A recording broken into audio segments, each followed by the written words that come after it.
From brass to glass and posters to coasters, the antique sale in Fort St. John's Legion showcased items made before many of us were even born.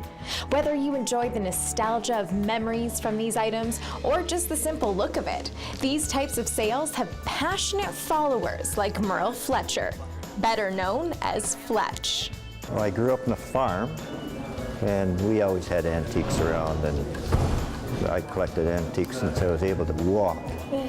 And there was something on the table I recognized immediately from my youth, as I have lived many years in Ontario, as did Fletch. I have quite a collection of wooden duck decoys. Now, these were used for hunting Lake Ontario and Lake Erie.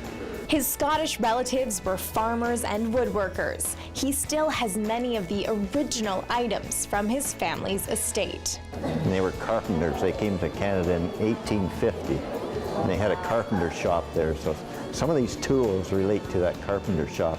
This is a broad axe, and that's what they squared up timbers with.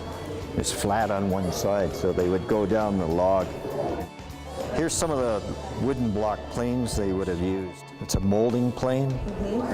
They're making moldings that they used to have in the old houses.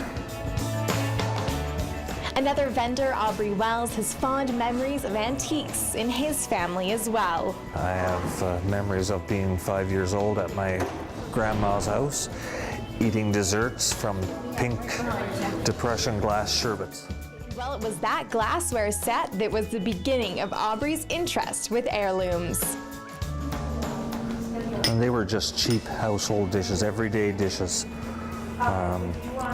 They were at that time in the 20s, late 20s and early 30s. You could buy a box of this, 24 pieces, for about 20 cents.